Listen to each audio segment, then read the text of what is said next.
Defender la alegría como una trinchera, defenderla del escándalo y la rutina, de la miseria y de los miserables, de las ausencias transitorias y las definitivas. Defender la alegría. ¿Quién dijo eso? Mario Benedetti. ¿Qué mejor frase en estos tiempos que estamos viviendo tan complicados, días tan aciagos, tanta delincuencia de lado y lado? Por una parte en la estación central balean, en otra parte cortan la cabeza de una persona y la Polar se colude y trae ropa falsa y los amigos ítems los engañaron. Delincuencia por todos lados. ¿Ah? Mal vivir en todos lados. Hay que defender la alegría, cuesta muchísimo. Uno despierta con 3, 4 muertos en la cabeza y en el transcurso del día se suman más hechos terribles, lastimosos, en fin. Pero no queda otra que defender la alegría. Muchas gracias, amigos, por estar nuevamente con nosotros aquí en una nueva edición de Manos Libres en el Desconcierto, por un periodismo libre, independiente y al servicio de la democracia. Miguel Mendoza, ¿cómo estás con ese look tan ochentero de Miami Vice? En fin, ¿cómo estás? Muy bien, Mario.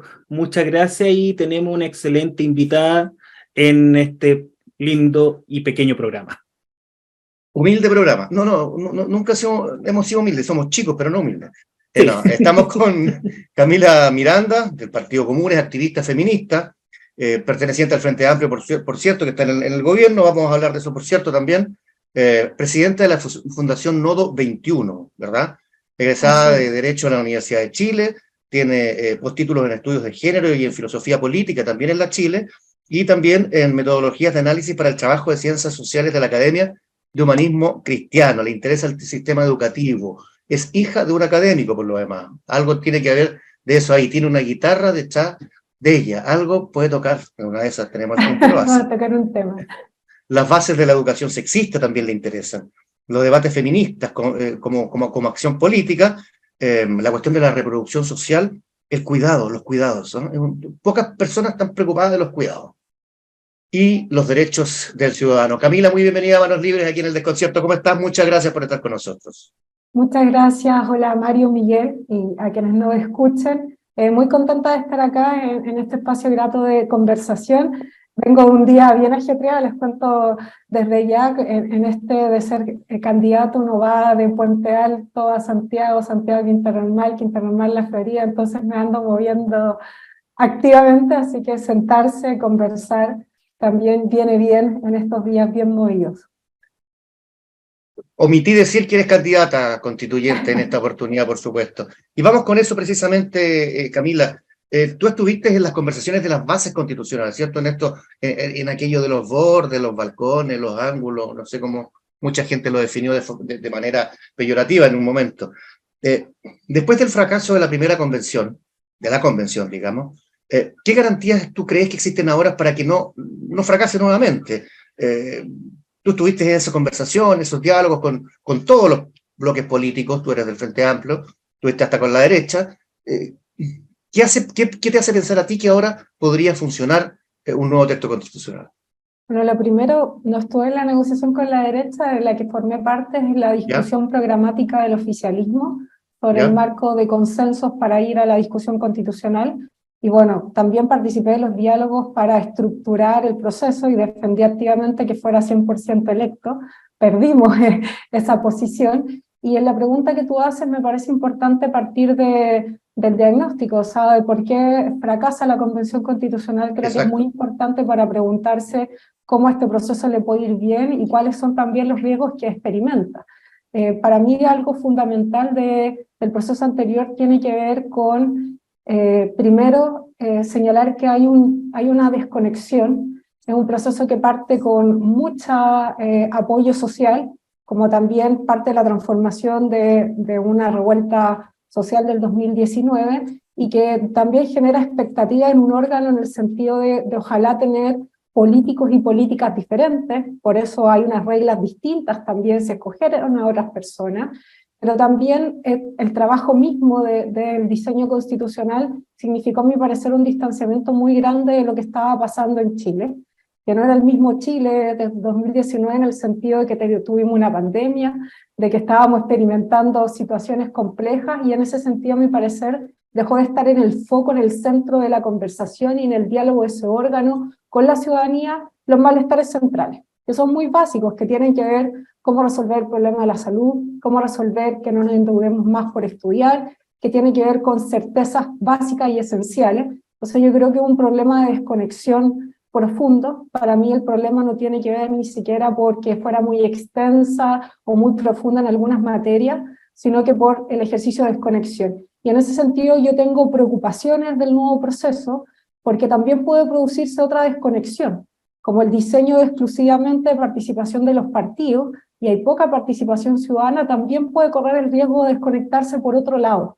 Entonces creo, y al menos desde esta candidatura hemos activamente tratado de hacer una labor de información y de escucha, que en general las campañas son muy de, este es mi nombre, estas son mis propuestas, pero justamente por todo lo que pasó anteriormente, esta conversación ha sido mucho más de por qué es importante cambiar la Constitución aún, después del fracaso del proceso anterior, en qué consiste este proceso, por qué hay que creer en este proceso, y ha sido mucho de ese diálogo pedagógico y luego la discusión sobre qué propuesta. Entonces, para mí, un aprendizaje del proceso anterior tiene que ver con preocuparse porque no haya desconexión y con también tratar de interpretar lo que está como prioridad ciudadana, y que a mi parecer siguen siendo que los cambios no se han producido. O sea, llevamos décadas planteando temas que siguen sin respuesta. Tú decías, se siguen coludiendo y sigue sucediendo, así como sucedió lo de los pollos hace un tiempo. Bueno, ahora ocurre de nuevo en el caso de la Polar y todavía no tenemos herramientas para enfrentarlo. La impunidad, pues la impunidad en los barrios bajos, entre comillas, para balear a una persona, hay impunidad, y en los barrios altos también, pues, o sea, entre Leonidas Vial y los ITES, entre ellos se pisan la cola, pero hay impunidad. ¿Esa es la única autocrítica de la izquierda respecto al proceso anterior o hay otra?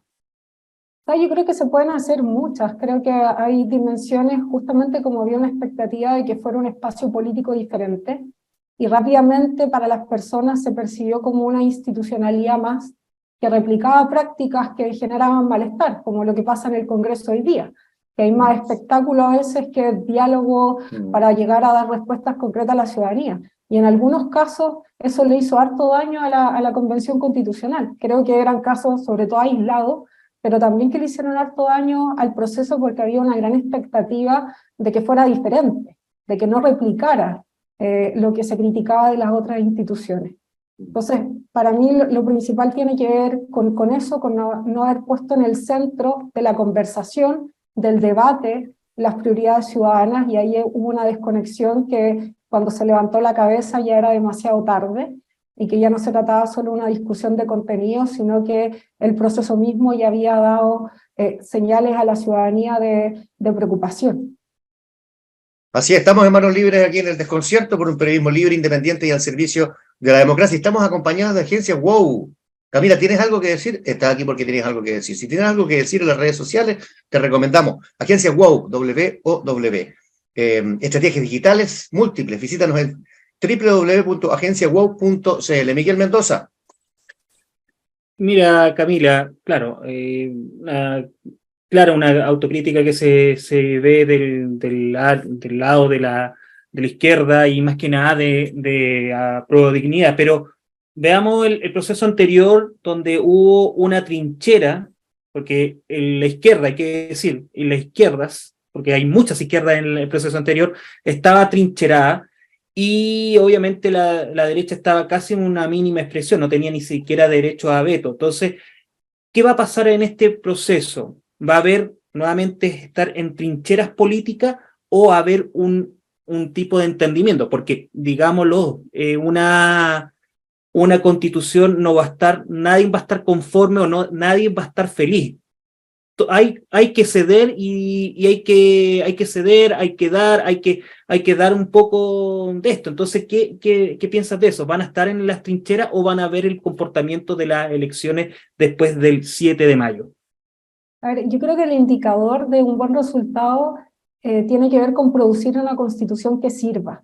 Yo creo que en sí mismo la negociación o las transacciones no resuelven el problema de fondo, son herramientas y medios para llegar a un resultado. Y cuando hablamos de una constitución que sirva, es que dé respuesta a esas cosas que llevan décadas pospuestas y que no han tenido solución porque un Estado no tiene herramientas y por distintas razones. Yo aquí traigo de nuevo a la memoria todas las veces que se han dicho que los cambios son inconstitucionales. Entonces habla de un problema. Entonces para mí el indicador tiene que ser ese. Y si para que una constitución sirva a responder, hay que dialogar, por supuesto que hay que hacerlo, pero creo que en sí mismo no resuelve el problema. Y creo que en la experiencia pasada, si bien tú dices una izquierda atrincherada, yo creo que también hubo una derecha muy atrincherada en que no hubiesen cambios. Hubieron sectores activamente trabajando porque a la convención les fuera mal desde un inicio. Y eso también es importante recordarlo, y por eso me parece que en este nuevo proceso, si uno pone en el centro qué es lo que se necesita para que la Constitución sirva, que es en el caso de la salud, que haya mayores herramientas para que tengamos una salud pública de calidad, yo creo que eso amerita todas las discusiones, diálogos y acercamientos necesarios.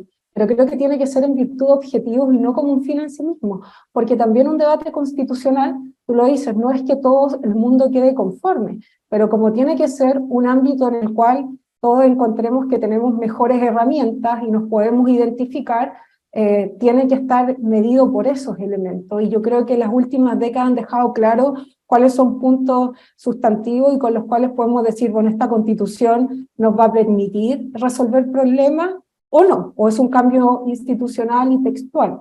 Yo creo que eso sería, por ejemplo, un caso de fracaso. Entonces, para mí es muy importante que este proceso implique que los sectores lleguen a diálogos para que la Constitución nos sirva. Y hoy día, cuando yo miro la discusión de la comisión experta, veo algo bastante distante, al menos en la primera etapa. Se están discutiendo indicaciones ahora, pero en la primera etapa, un sector de la derecha muy importante nos está hablando de que es compatible el Estado subsidiario, es decir, el Estado que hoy día tenemos, con un cambio en el rol del Estado hacia un Estado social. Nos dicen es compatible. Y yo creo que eso justamente, atrincherarse en decir no queremos cambios, porque lo que están planteando es quedémonos como estamos hoy día. Entonces creo que esa conversación hay que darla, y en algunas materias es importante sostener posiciones y explicarlas claramente. Porque si no se cambia, por ejemplo, la lógica subsidiaria, es difícil que hayan soluciones distintas en salud. Y yo en eso quiero también ser sincera, y por eso refuerzo esta idea de que no es tanto la Constitución como la casa, o solo la que nos una, sino una Constitución que nos sirva. Que sea útil, en definitiva. Camila, tú tienes algunas propuestas, hablas del cuidado al medio ambiente, hablas del agua también. Se acaba de aprobar el proyecto Los Bronces por parte del gobierno que tú respaldas. ¿Cómo ves eso? O sea, tú quieres en la nueva Constitución establecer la inapropiabilidad del agua. Me salió bien, ¿eh? Me salió perfecto. Sí. Pensé que me iba a caer, pero me salió bien. ¿Cómo se compatibiliza eso? O sea, tú pretendes eso desde comunes, pero el gobierno está aprobando un proyecto que no está contemplando el daño al recurso hídrico, lo dijo mismo Rodrigo Mundaca y varios más. Sí, mira, yo primero comparto la crítica. Yo creo que es lamentable que se haya aprobado ese proyecto, y también no creo que quedan claras las explicaciones de las razones, porque se dice que no va a afectar la salud de las personas, y se habla de que la empresa tendrá que levantar alertas cuando se puedan ver afectados los glaciares. Y habla un poco del problema de la institucionalidad que hoy día tenemos y de que no tengamos la naturaleza protegida en la Constitución. ¿Por qué? Porque hoy día, para quienes no conocen quizás el tema medioambiental, existe una institucionalidad muy débil de fiscalización, y en general son muy pocos y pocas las fiscalizadores medioambientales, y cuando se dice la empresa es la responsable de levantar las alertas, ¿cuál es el incentivo de la empresa para señalar que está afectando de forma perniciosa a los glaciares? Es como que Cencosud diga, oye, ojo, estoy vendiendo muy caro, ¿ah? No lo va a hacer. Entonces, por eso a mí me parece muy importante que, a propósito de esta situación, donde además tenemos una institucionalidad muy débil en medio ambiente y estándares muy bajos, incluso si uno mira las exigencias de inversión a nivel global, aquí son muy bajos la exigencia, es que el marco constitucional, por un lado, resguarde el agua, las aguas, con un bien nacional de uso público. Eso significa, en otros términos, que un bien común, es decir, que es de toda la sociedad, y algo que es de toda la sociedad no es apropiable por nadie en particular, que es distinto a que pueda tener usos productivos, pero es diferente el enfoque si es que lo que primero decimos es que hay que proteger los ecosistemas, en este caso las cuencas. Y efectivamente los glaciares, porque este es una expansión de un proyecto, no es un proyecto que parte de cero, se expande, y ya ha habido afectaciones a los glaciares, y son los glaciares a través de los cuales directamente se proporciona agua a la región metropolitana. Entonces, por supuesto que hay un problema. Yo sostengo la crítica y creo que el debate constitucional tiene que servir para cambiar los estándares institucionales y para proteger sin dubitar el agua, porque de lo que estamos hablando no solamente de unas ganancias de corto plazo para un grupo muy pequeño de la sociedad, sino que estamos hablando de la vida. Entonces yo creo que ahí hay que ser muy claro y creo que no es problemático tener y plantear diferencias, porque los gobiernos gobiernan en un contexto político y yo creo que se ha hecho un esfuerzo por dar respuesta a demandas sentidas, como el aumento del ingreso mínimo, como las 40 horas, pero en otras cosas también han habido dificultades. Creo que este caso, la aprobación de este proyecto, es un problema, y creo que abiertamente hay que decirlo. Hasta el alcalde de Lo Barnechea estuvo en contra, pues, Cristóbal Lira. Para que cachemos más o menos cómo es la cosa. Es. Miguel, sigamos aquí en Manos Libres en el desconcierto con Camila Miranda, por un periodismo libre, independiente y al servicio de la democracia. Mira, nosotros hace unas semanas atrás tuvimos a la ecofeminista Pamela Po y te voy a hacer también una pregunta relacionada con la pariedad. Mira, hablamos de pariedad, por ejemplo, en la parte de administración pública, que ya se está gestionando, que en las postulaciones de alta repartición tiene que haber también una paridad, pero también, ¿por qué no lo vemos en las grandes empresas, en la parte privada? ¿Por qué en Chile todavía las grandes empresas, todavía el directorio es casi el 100% hombre? No hay ninguna mujer que esté tomando decisiones. Que cuando uno habla de avanzar en paridad, no solo está hablando de avanzar en mecanismos concretos que permitan asegurar la igualdad de participación en espacios de representación política, en espacios de dirección de, por ejemplo, de empresas, que creo que hay que avanzar hacia allá, porque efectivamente hay un problema de brecha hoy día, pero hay que preguntarse por qué se producen y qué podemos hacer también para evitar que se sigan reproduciendo. Entonces, una cosa es asumir que si no tomamos acciones positivas hoy día, de medidas concretas para que haya paridad, nos vamos a demorar más de un centenar de años en poder alcanzar la igualdad. Esos son datos que han proyectado organismos internacionales que dicen si no se toman medidas ahora, 150 años para llegar a tener igualdad. Entonces es un problema sustantivo. ¿Y por qué se reproducen? Hay varias cosas que también implican democracia paritaria. Por un lado implica que se reconozca el trabajo doméstico y de cuidado, porque muchas veces las desigualdades y las discriminaciones vienen desde ahí, porque tenemos una estructura laboral que no considera de que se cuida a otras personas, y no solamente lo hacemos las mujeres, también hay cuidadores, y hay que incentivar que haya más, y que la responsabilidad no es solo nuestra. Entonces, que los derechos no sean solo maternales, sino paternales también y corresponsables. Y eso es sumamente importante, ese reconocimiento, para pensar que estas acciones afirmativas de asegurar que estemos representadas en igualdad de condiciones en los espacios de dirección también empieza a ser una realidad en cómo convivir. Entonces, el reconocimiento del trabajo doméstico y cuidado es muy importante porque permite abordar el trabajo de otra forma, y no como que sea una dificultad, que si eres madre o si eres cuidadora o cuidador de una persona, por tanto no puedes tener derechos laborales o derecho a un trabajo decente, que es lo que obliga a las personas que cuidan a tener trabajos informales, por tanto luego tener malas pensiones, y vuelve a ser un ciclo vicioso del que nunca se sale, y eso también dificulta el postular a espacios de dirección, porque el trabajo está pensado de una forma en la cual tú no puedes compatibilizar trabajo, cuidado y vida. Y entonces eso hay que enfrentarlo, y también tienen que ser todas las personas de la sociedad, hombres también, que se empiecen a hacer cargo de los cuidados. Y eso es reconocer el derecho al cuidado. También significa abordar que hoy día estamos expuestos a una situación de violencia específica por ser mujeres. Hoy día hubo un intento de femicidio en la mañana, ya llevamos en este año muchos casos de femicidio y vamos con poquitos meses del año. Entonces, que hay un problema y que se requiere, por ejemplo, que se reconozca el derecho a una vida libre de violencia por razones de género. Entonces, todas esas cosas son parte de este bloque que se llama democracia paritaria, de la cual una es incentivar, intencionar que los espacios de decisión por representación electoral o por designación en los espacios colegiados, pero también en los espacios privados, haya igualdad.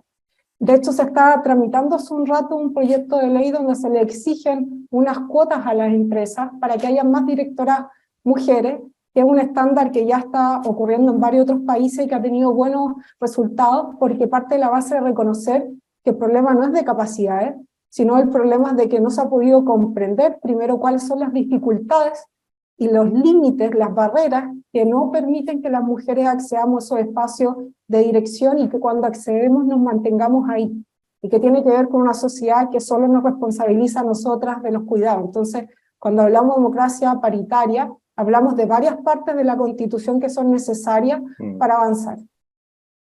Estamos en manos libres aquí en el desconcierto por un periodismo libre, independiente y al servicio de la democracia. Claro, lo que decía Camila tiene toda la razón, pero mientras sigamos teniendo extremos políticos, como el Partido Comunista, machista y homofóbico, y tengamos teniendo un partido republicano que vota en contra de la pensión para los hijos de las víctimas femicidas porque lo encuentran desigual, encuentran que es discriminatorio, porque ¿qué pasa si matan al padre?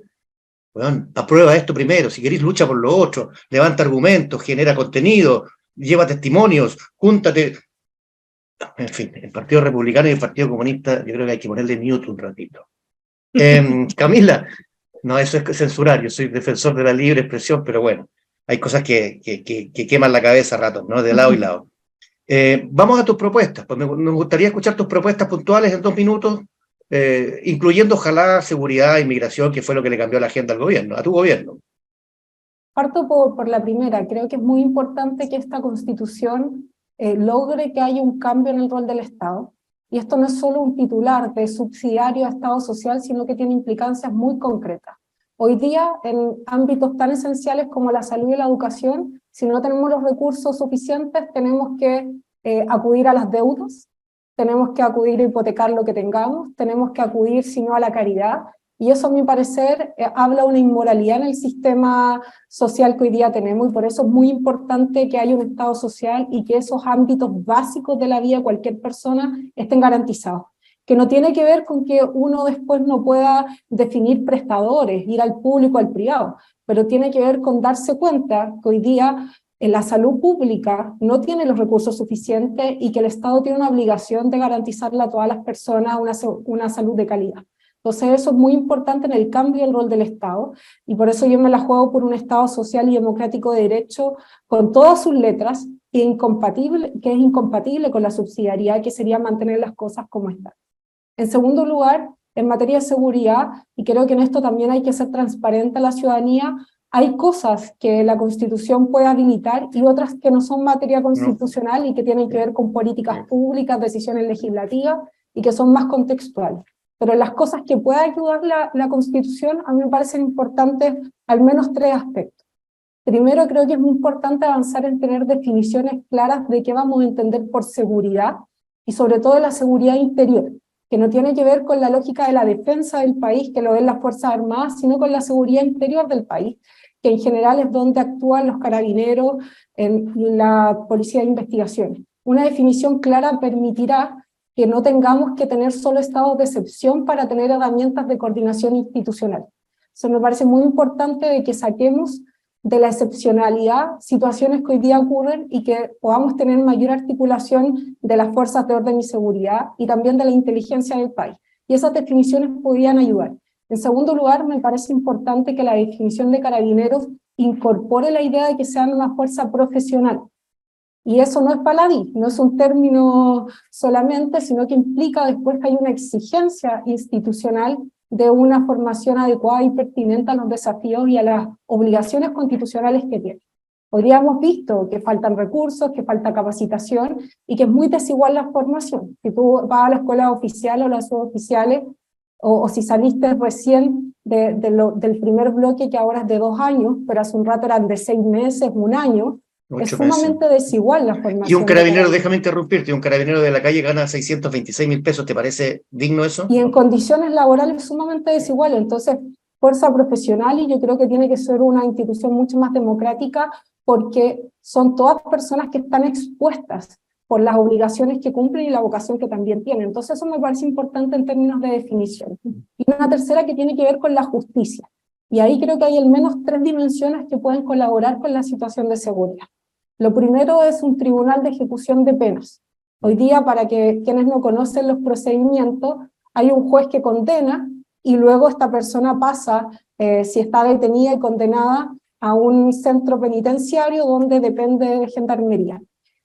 Quien hace el seguimiento del cumplimiento de la pena no es ningún tribunal. Entonces, cuando hablamos de un tribunal de ejecución de la pena, es un tribunal que asume una vez que hay una condena y se preocupa del cumplimiento efectivo, pero también de que hayan políticas de reinserción.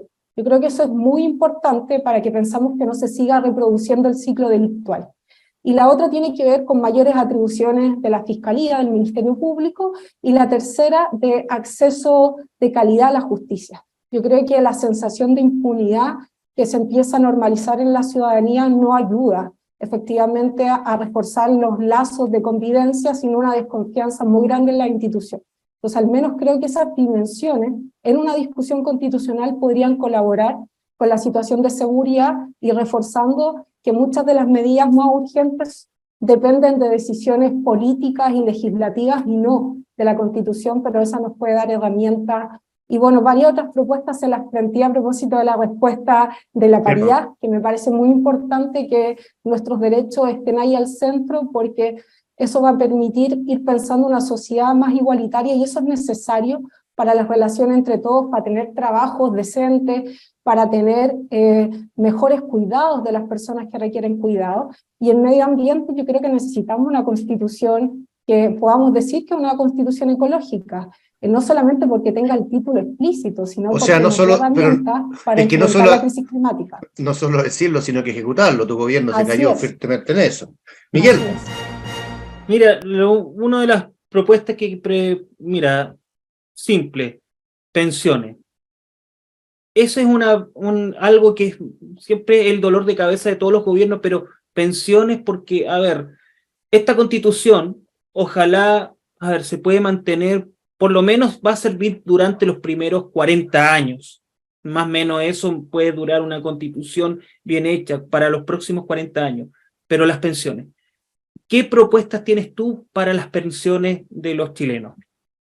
Acá también contarles que este es otro ámbito que se trabaja en todos niveles, uno que es constitucional y otro que es legal. Y a nivel constitucional esto se trata en un derecho que se llama seguridad social, que involucra las pensiones adecuadas, pero también que involucra medidas y respuestas cuando tenemos accidentes laborales, cuando por alguna discapacidad no podemos seguir trabajando. Entonces son varios ámbitos, pero en particular en las pensiones, yo creo que tiene que ser muy importante que se hable de pensiones adecuadas y suficientes, porque hoy día tenemos pensiones de miseria, y eso no es adecuado ni suficiente. Entonces hay que ponerle un estándar al debate de las pensiones. Hace un tiempo me encontré con un señor en la feria que me decía, antes se hablaba de sueldo vital y ahora se habla de sueldo mínimo. Y me decía que importante el cambio de lógica, porque el sueldo vital habla de algo que te sirve para vivir. El sueldo mínimo solo dice que es mínimo, pero no te dice que te sirve para vivir. Entonces la discusión de pensiones a nivel constitucional tiene que estar definidas como pensiones adecuadas y suficientes. Y la discusión sobre el sistema previsional es una discusión principalmente legislativa. Lo que hace la definición de este derecho a la seguridad social es definir los estándares, y me parece importante también señalar que tienen que ser distintas las instancias y los sujetos que colaboren, que contribuyan para que se pueda asegurar pensiones dignas y suficientes. Y ahí tienen que ser trabajadores, empresarios y la contribución del Estado. Camila, ¿cuál es el peor error que has cometido? Estamos ya en las secciones, ya en la parte del relajo, como en el fin de fiesta, como decía Julio Cortázar. Voy a decir el peor error profesional, de estudiante, en la casa, con la pareja, no tengo idea. Voy a decir dos, uno que me da vergüenza y el otro más político. Pero yo debo llevar como unos 12 años sin andar en bicicleta, pero por una simple razón, me caí una vez muy feo arriba de unos carteles de una carnicería, dando vueltas en la bicicleta, y quedé tan traumada que cometí el error de nunca más subirme una bicicleta, y hoy día me dicen, vamos a andar en bicicleta, y digo, no, es que me gusta más caminar, correr, pero la verdad es mentira. Esa vergüenza tan grande que quedé como marcada y digo, si me sube me caigo de nuevo, pero esa es como la de la vida cotidiana. Claro. Y ahí te mandaste una gran Tomás Jocelyn Holpo. Yo también. Te mandaste la gran Tomás Jocelyn Holpo, que un día se sacó la cresta en bicicleta delante de las cámaras. Así, porque al menos no habían cámaras, pero estaban todos el barrio, básicamente, claro. mirando. ¿Y la otra, oye? Sí, mira, yo diría que políticamente Son cosas en el ámbito, digamos, de la experiencia estudiantil. Yo, como Pingüino. comentábamos antes de salir al aire, participé del movimiento Pingüino, después del movimiento universitario del 2011, entonces he sido muy activa y vengo desde ahí. Yo creo que tienen que ver con, son más anécdotas de las acciones que hacíamos en las movilizaciones, que hicimos muchas acciones y en una vez se nos ocurrió hacer cuerpos pintados, porque había mucha criminalización de la movilización estudiantil, entonces a nosotros no se nos ocurrió nada mejor que hagamos algo más llamativo, y se nos ocurrió pintar los cuerpos de la y los dirigentes, y hoy día están permanentemente marcados por esas fotos de sus cuerpos pintados, que era la presidenta de la FECH de ese entonces, Imagínate. de instituciones. Pero ahora ya que lo cuento, ni siquiera sé si es un error, pero era una locura del momento. Yo no tenía idea, no tenía idea, pero lo voy a buscar. Busca las fotos, sí. Hicimos cuerpos pintados para decir que el movimiento estudiantil también era creativo y no era solo criminalización de la protesta. Así. Hubiera llovido, ¿eh? Hubiera sido bueno. El pastelazo de la semana, lo que te irritó los últimos días, que te complicó, que te dio pena, rabia, y dijiste que habías pasado un día complicado, hoy día un poco haciendo campaña, digamos. O sea, me molestó algo que te duela. La aprobación del proyecto de la expansión de los bronces, eso me molestó, y también me tiene muy molesta el retroceso al cual nos lleva el sector de los republicanos, tanto en la votación hoy día del proyecto que hablábamos, que da reparación a hijas de mujeres, digamos, que fueron afectadas por un femicidio, y me parece eso sumamente complicado, me molesta, me enoja, y quiero aprovechar de hacer un llamado a todas las mujeres, feministas o no, a que si no estamos presentes ahí defendiendo nuestros derechos, va a ser difícil que podamos, digamos, básicamente mantenerlos. Hemos avanzado harto, y que esos consensos estén plasmados en los distintos textos va a depender de que nosotras estemos ahí peleando, planteándolos, empujándolos. Antes que darle paso a Miguel, perdona que te interrumpa, Camila, antes de darle paso a Miguel con su pastelazo de la semana, una pregunta que todo el mundo se hace, ¿eh? ¿Por qué las feministas nunca solidarizan ni empatizan con las carabineras abusadas o asesinadas como Rita Olivares? ¿Por qué no dijeron nada a las tesis? ¿Por qué el activismo feminista se resta de eso? Entonces uno puede pensar que es solamente ideológico, ¿no? No, Esa respuesta es importante. Primero hay distintos feminismos, feminismo es bastante amplio, y como hay distintos feminismos, yo al menos comparto un feminismo en el que aboga por la igualdad, y me parece que las carabineras hay que hacer una distinción, porque primero se ven expuestas a las mismas discriminaciones y violencias que cualquiera de nosotras, pero también hay que hacer una distinción en cuanto ellas actúan ejerciendo su rol de hacer ejercicio de la fuerza, porque son la institución que puede hacer uso de la fuerza, y a veces han habido malas experiencias en las movilizaciones sociales. Yo he tenido mala experiencia con carabineras en las movilizaciones sociales, pero tú no pusiste ningún Twitter, claro. No me hace perder de vista que experimentan los mismos problemas que nosotras porque viven en la misma sociedad que nosotras. Entonces yo creo que tiene que ver fundamentalmente con eso, y también de volver a plantear que existen distintos feminismos y miradas también del feminismo. O sea, ¿tú solidarizas con las familiares de Rita Olivares? O sea, solidarizo tengo un hermano carabinero, entonces comprendo la exposición y el temor, y no lo mezclo necesariamente con las justas reivindicaciones feministas y también con la crítica legítima cuando han hecho uso desproporcionado de la fuerza y han habido vulneraciones a los derechos. Entonces creo que ahí no hay que perderse en asimilar una con la otra. No, es que llama la atención el silencio feminismo, pero eso es todo. Miguel, ¿tu pastelazo de la semana? Mira, mi pastelazo, yo primero tengo que felicitar al área de contenido y periodístico y de investigación de Contigo en la Mañana sobre los gastos millonarios, los diputados que están en la mira, que fue bastante grosero. Y yo quiero decir una cosa, una reflexión. Cuando la derecha, porque yo igual le he tirado mucho en estos pastelazos también, muchos palos al gobierno, yo no me identifico con ni derecha ni izquierda. Con tu masa, este weón. Claro, yo me identifico más de centro, aunque mucha gente me dice, no, igual eres de derecha, da lo mismo, pero sí mi expresión es que cuando la derecha habla de que hay que achicar el Estado, y en una mínima expresión, pero son los mismos que más gastan, por ejemplo, el diputado Urrigochea, que es del Partido Republicano, el que más Urruticoechea. Claro, perdón. Es el diputado, claro, el que más gasta en viático, más de 25 millones de pesos en viáticos de traslación. Y hablan de que hay que achicar el Estado en la mínima expresión. Entonces, ahí tú ves que no se condice con lo que ellos predican.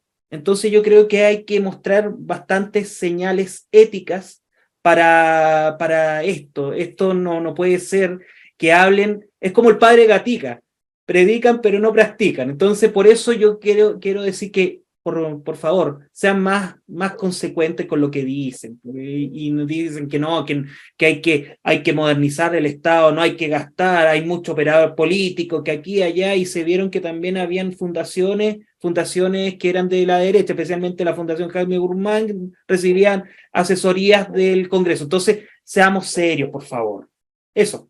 Mi pastelazo de la semana tiene que ver con dos cosas cortitas. Tribunal de Garantía de Temuco, que pretendió revelar la identidad de los testigos protegidos en el caso de Yaitul. O sea cualquier caso, si hay testigos protegidos, ¿cómo va a dar la identidad al abogado defensor? Eso ya rompe con todo el sentido de la justicia, es una locura. ¿Sabes? La justicia dando bote. ¿Cómo vas a revelar? Dejan de estar protegidos, se desprotegen inmediatamente. Y lo otro, no me gustó la actitud de estos días del presidente Boric, que cuando le avisaron que había un equipo de fotógrafos en uno de los patios de la Moneda apuntando a su oficina, bajó y los increpó de una manera bastante desbordada. Esto no ha sido muy público al momento en que se graba este programa, al menos. A lo mejor cuando se emita este programa ya va a ser más público, pero el presidente tiene que guardar sus formas, no puede bajar, no puede gritar, tiene que mantener un sentido republicano. Y bueno, si está estresado, hay medicamentos, no tengo idea, hay terapias, hay reiki, hay yoga, otras cosas, pero molestarse. Mira, hubo un caso hace algún tiempo que estaba agarrado, pero casi a combo, Piñera con Chadwick. Y Piñera hizo casi lo mismo hasta que lo construyeron. La gente que trabaja hace muchos años en la Moneda le dijo, no baje porque esto siempre se ha hecho. Siempre los fotógrafos han sacado fotografías de los despachos, tenés que cerrar la cortina nomás. Eso. Ya, Camila, muchísimas gracias por haber estado con nosotros en este Manos Libres ya de otoño. Mira, volvió la chaqueta. Mira, con chalequito la Camila. Toda la suerte del mundo. Toda la suerte del mundo para el 7 de mayo. Harta pega, harta, ¿cierto? Puerta a puerta y todo lo demás. Gracias, que estén bien. Gracias. Y nos encontramos la próxima semana, amigos de Manos Libres. Que estén muy bien. Chao. Chao, chao.